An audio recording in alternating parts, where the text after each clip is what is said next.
Morning, everybody. Thank you all for being here. Thanks, Commissioner, for coming down. We're very excited to have you down here. I thought I'd take a minute and have everybody go around the room and introduce yourselves so that we have an opportunity to put faces with names as we go through this presentation. Natural Sciences up at the University of Massachusetts, and that includes the UMass Extension program. Good morning, Mayor Will Flanagan, City of Fall River. Good morning, Scott Soares, Commissioner for the Department of Agricultural Resources, and actually a native son of southeastern Massachusetts, so thanks for the opportunity to come back. We put together a little PowerPoint presentation to start off because we wanted to give everybody a sense of what is going on in this community in regards to nutrition and physical activity, how we're working to make this community a healthier place, and it's not just one program or another. Look at this as an opportunity to expand the agriculture environment in this area, and just keep an open mind and think of where it can be inserted and what can happen. And I think giving this overview is a nice way to see where it could fit in and how we can look to the future.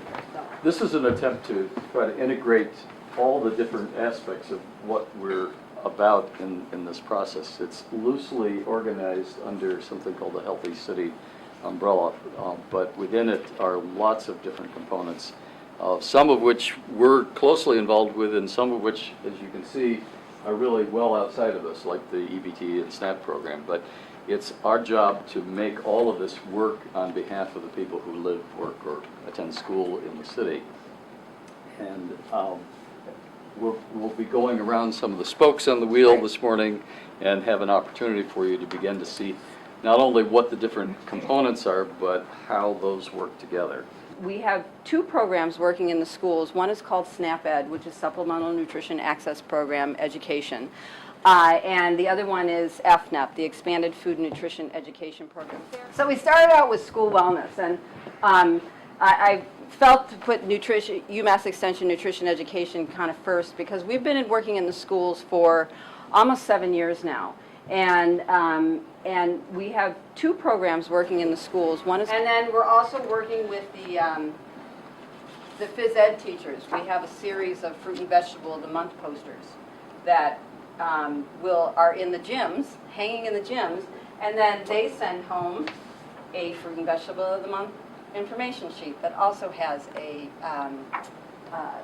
recipe, and it's more geared to what's available in our area. So as we go into the growing seasons and the different growing seasons, the fruits and the vegetables become more New England. The beauty part of all of this is when the grant was over in June of last year, through the generosity of Greater Fall River Partners for a Healthier Community and the incredible support from the school department, pretty much everything that we did with the grant is still happening, because now I've transitioned to become the school wellness coordinator. Michelle Obama launched her Let's Move campaign. She chose 2 mayors from across the country to speak, and one of them was the mayor of Somerville.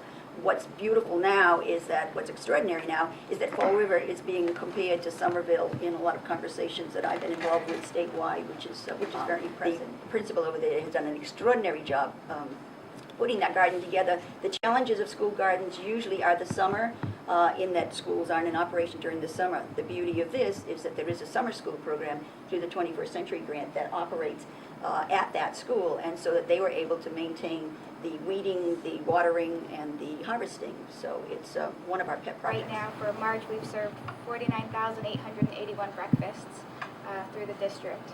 In the last 2 months, we added Fonseca and Laterno on. Both of those went great.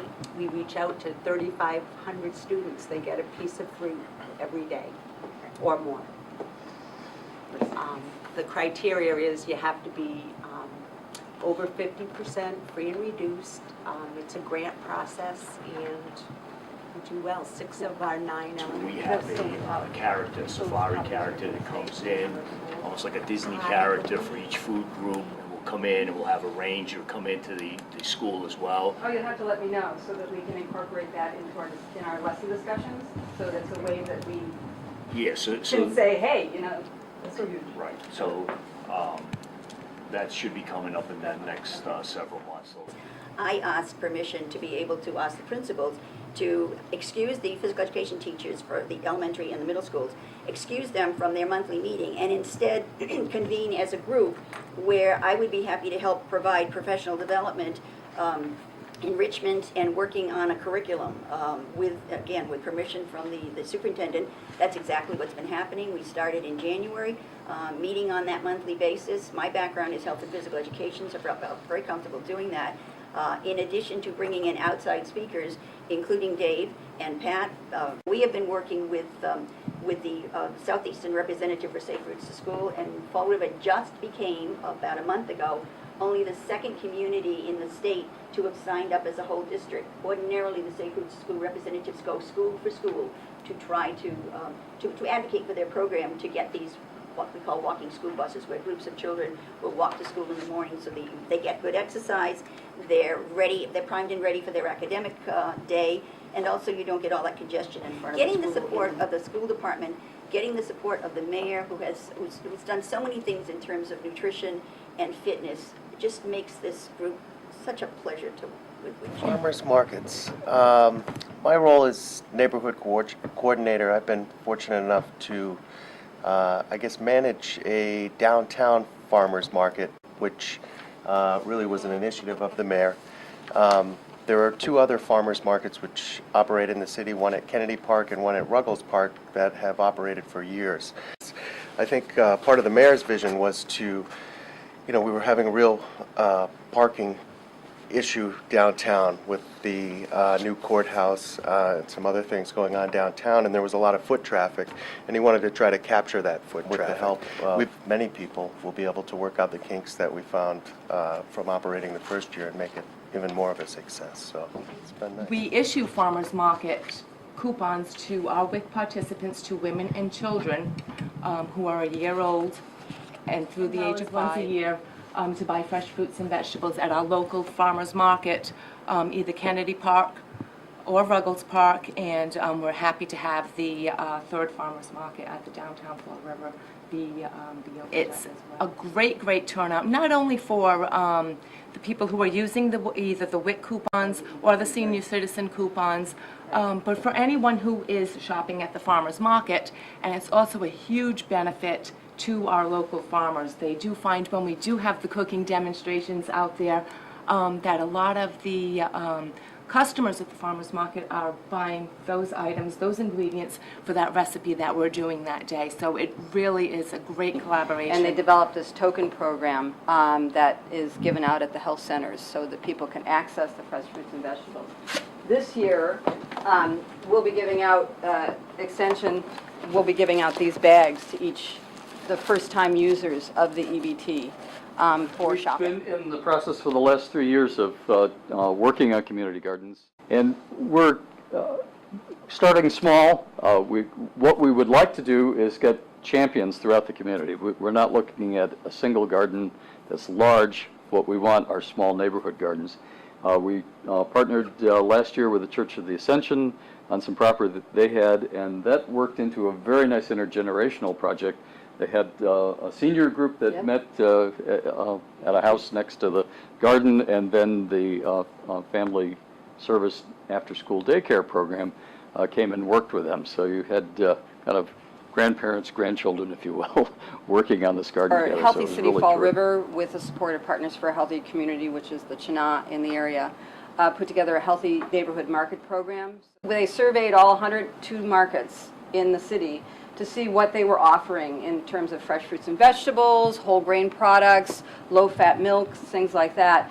And then those markets who were willing to adjust their mix, their offerings, could get a sticker to display them as a healthy neighborhood. A healthy dining program where criteria were developed based on Shape Up Somerville criteria to have restaurants offer alternatives to French fries and other starchy sides, a fresh salad, fresh fruits or vegetables as a side, an alternative side, and low-fat milk products or water as an alternative to the soda. So you see there are resources being developed to offer people an opportunity to make healthier choices. Again, Dave spearheaded this, and a group of people worked on it, but they measured out walking routes throughout the city, and then they put feet, right? Are Yes, the feet, painted- so they're painted feet on the painted feet sidewalks. to take people, and so they're measured, give calorie counts and things like that, so that people want to get active, they can follow these routes and they know what they'll be getting. So then we come to Mass in Motion, which is a state initiative, and Julie Kelly is the director of that Mass in Motion program. is about policy, systems, and environmental changes. Mass in Motion is now almost 2 years old, and the whole idea with that is to work with cities, with departments, and residents to change the environment or to change systems, so that rather with working with individuals, you're actually making a community that is healthier and creating more physical activity options and resources and access to healthy foods.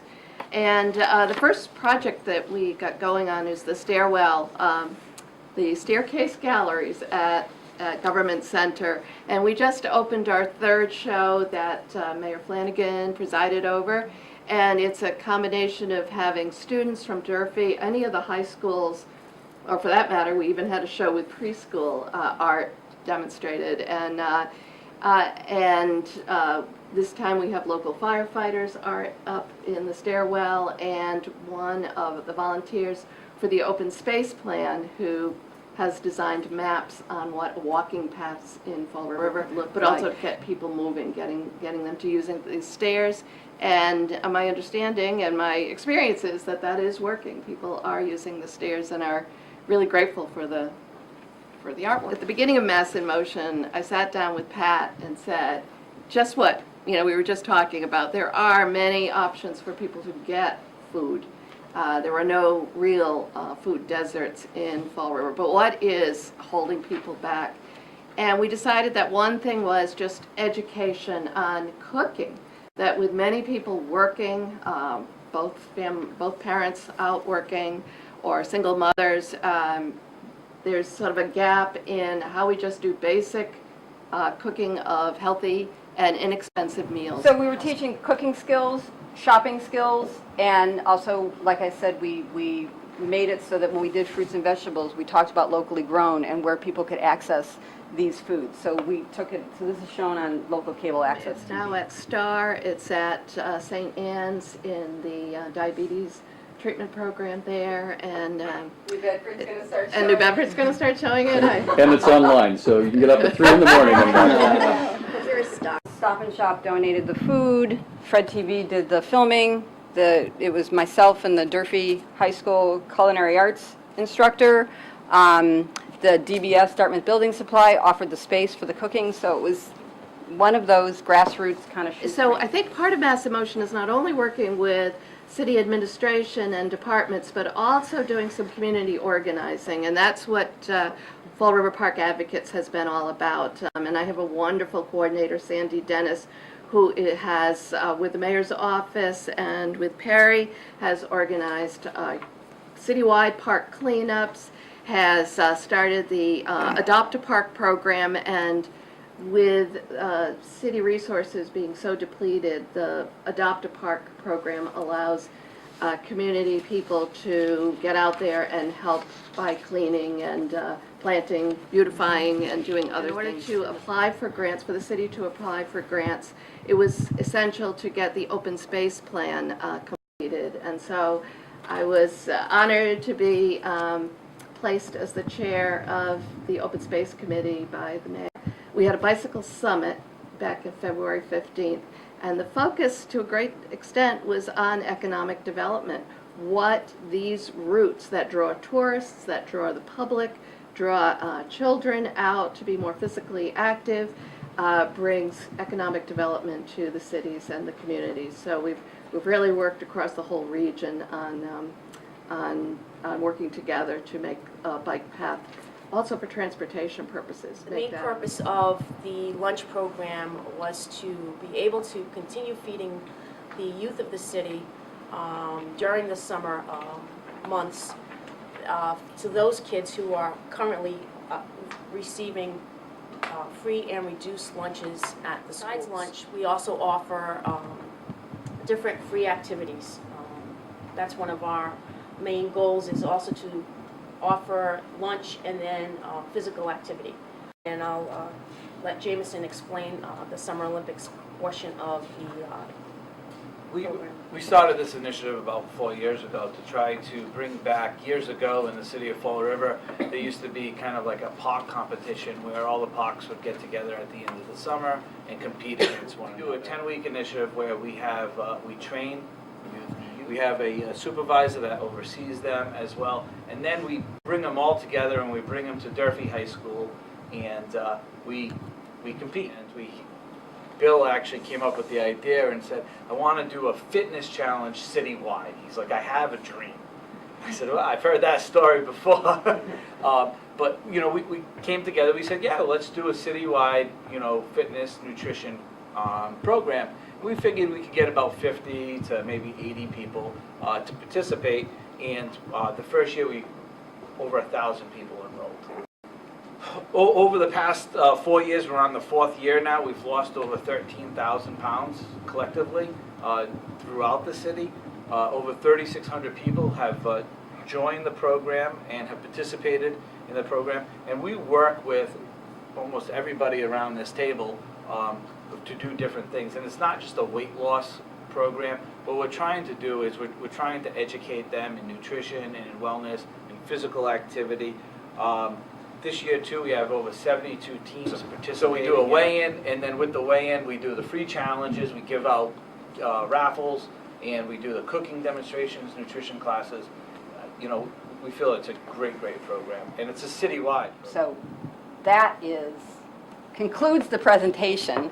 I hope this kind of gave you a sense of what's going on, but also the opportunities that are here, and the opportunities that are given to us or available that might help to grow the region and grow the agricultural opportunities. I'd like to open it up now. I know this took a little bit longer than I thought, but... Well, first let me thank you, and the vision of drinking water from a fire hose comes to mind with all the stuff that you guys are engaged in, so congratulations to you, the city, all of the great work that you're involved in. It was, I was hoping to come and get an education today, and I certainly have started the day with a great education of all the great work that you're doing. And one of the things that I'd like for us to talk a little bit more about is how do we involve agriculture more with the efforts that you're involved in. And I know that we are typically not viewed as a very large agricultural state when we compare to our counterparts down into the southeastern part of the state or the western part of the country. But nonetheless, there are real opportunities with even as dense a populated state as we are, with the kinds of farms and access to farms that we have within the region.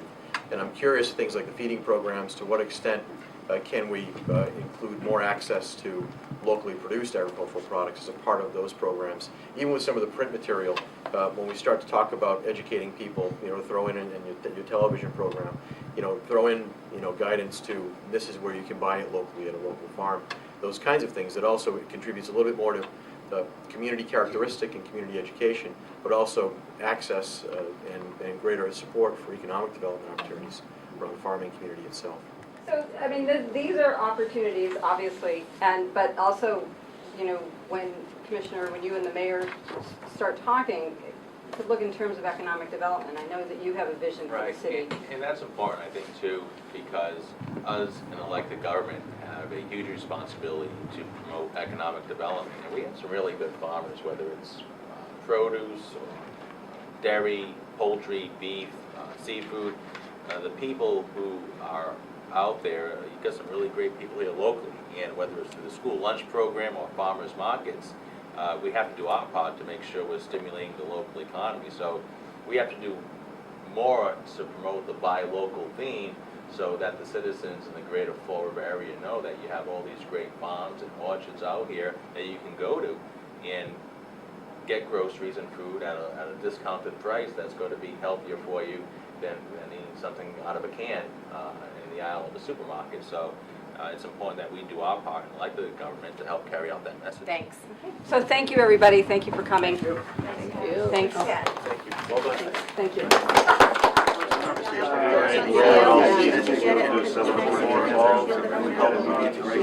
I can't even tell you.